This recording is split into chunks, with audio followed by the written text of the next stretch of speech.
കേൾക്കുമ്പോൾ ഭയം തോന്നുമെങ്കിലും മുൻപത്തെ പാർട്ടിൽ സംസാരിച്ച ലോസ് ഏഞ്ചൽസിലെ സിസിൽ ഹോട്ടലിൽ താമസിച്ച മേഴ്സിക്ക് സംഭവിച്ച അനുഭവങ്ങൾ ഓർമ്മയുണ്ടല്ലോ അല്ലേ? ഈ ഹൊറർ കഥയ്ക്ക് പിന്നിൽ പൂർണ്ണമായും ശാസ്ത്രീയമായ ചില കാരണങ്ങളുണ്ട്. സെസിൽ ഹോട്ടലിൽ നടന്ന ഇത്തരം സംഭവങ്ങളെക്കുറിച്ച് ഗവേഷകർ കണ്ടെത്തിയ ചില സത്യാവസ്ഥകൾ ഇവയാണ്. കഥയിൽ പറഞ്ഞതുപോലെ തന്നെ ശരീരം ചലിപ്പിക്കാൻ കഴിയാതെ വരുന്നതും കഴുത്ത് ഞെരിക്കുന്നതായി തോന്നുന്നതും ഉറക്കത്തിലെ പക്ഷാഘാതം മൂലമാണ്. അപരിചിതമായ സാഹചര്യങ്ങളിൽ ഉറങ്ങുമ്പോൾ തലച്ചോറിൻ്റെ ചില ഭാഗങ്ങൾ ഉണരുകയും ശരീരം ഉറങ്ങിക്കിടക്കുകയും ചെയ്യുന്ന അവസ്ഥയാണിത്.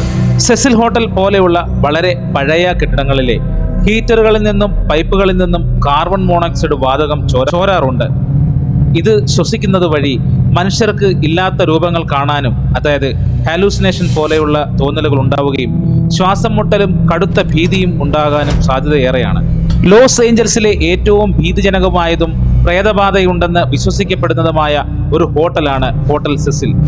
1924 പ്രവർത്തനം ആരംഭിച്ച ഈ ഹോട്ടലിൽ വെച്ച് നിരവധി ദുരൂഹ മരണങ്ങളും ആത്മഹത്യകളും കൊലപാതകങ്ങളും നടന്നിട്ടുണ്ട്. ഈ പശ്ചാത്തലത്തിൽ ഇവിടെ അദൃശ്യ ശക്തികളുടെയും പ്രേതങ്ങളുടെയും ആക്രമണങ്ങൾ ഉണ്ടാകാറുള്ളതായി നിരവധി കഥകൾ പ്രചരിപ്പിക്കുന്നുണ്ട്. എലീസ ലാം എന്ന പെൺകുട്ടിയുടെ ദുരൂഹ മരണം സെസിൽ ഹോട്ടലിലെ ഏറ്റവും പ്രശസ്തവും ഭയമുണർത്തുന്നതുമായ സംഭവമായിരുന്നു. 21 വയസ്സുകാരിയായ എലീസ ലാം എന്ന കനേഡിയൻ വിദ്യാർത്ഥിനിയുടെ മരണമാണ് വല്ലാതെ ഭീതി നൽകുന്നത്. കാണാതാകുന്നതിന് തൊട്ടു മുൻപ് ഹോട്ടലിലെ ലിഫ്റ്റിനുള്ളിൽ സ്ഥാപിച്ച CCTVയിൽ എലീസയുടെ വിചിത്രമായ പെരുമാറ്റം രേഖപ്പെടുത്തിയിരുന്നു. ലിഫ്റ്റിനുള്ളിൽ കയറി അദൃശ്യനായ ആരോടോ സംസാരിക്കുന്നത് പോലെ കൈകൾ ചലിപ്പിക്കുക, ഭയം ഒളിക്കാൻ ശ്രമിക്കുക, പുറത്തേക്ക് നോക്കുക എന്നീ ദൃശ്യങ്ങൾ വ്യക്തമായിരുന്നു. കാണാതായി 19 ദിവസങ്ങൾക്ക് ശേഷം ഹോട്ടലിൻ്റെ മുകളിൽ അടച്ചുപൂട്ടിയ വാട്ടർ ടാങ്കിൽ നിന്നാണ് എലീസയുടെ മൃതദേഹം കണ്ടെത്തിയത്.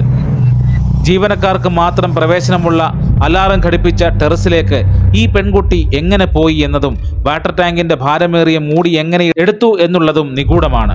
എലീസ ലാം എന്ന പെൺകുട്ടിയെ പ്രേതം കൊന്നതാണ് എന്നായിരുന്നു പ്രചരണം. എന്നാൽ അന്വേഷണത്തിൽ അവൾ കടുത്ത മാനസിക അസുഖത്തിന്, അതായത് ബൈപോളാർ ഡിസോർഡർ എന്ന അസുഖത്തിന് മരുന്ന് കഴിച്ചിരുന്നതായും വിഭ്രാന്തിയിൽ സ്വയം ടാങ്കിൽ ഇറങ്ങിയതാണെന്നും മെഡിക്കൽ റിപ്പോർട്ടുകൾ വ്യക്തമാക്കുന്നു. ചുരുക്കത്തിൽ ഹോട്ടൽ മുറികളിലെ പ്രേതബാധ എന്നത് ഭയവും വായുസഞ്ചാരമില്ലാത്ത അന്തരീക്ഷവും ചേർന്ന് നമ്മുടെ മനസ്സുണ്ടാക്കുന്ന ഒരു ഭ്രമം മാത്രമാണ്. ആണോ? നിങ്ങൾക്ക് അങ്ങനെയാണോ തോന്നിയിട്ടുള്ളത്? നിങ്ങൾക്ക് എന്താണ് തോന്നിയിട്ടുള്ളതെന്ന് വെച്ചാൽ അത് കമൻ്റായി അറിയിക്കുക.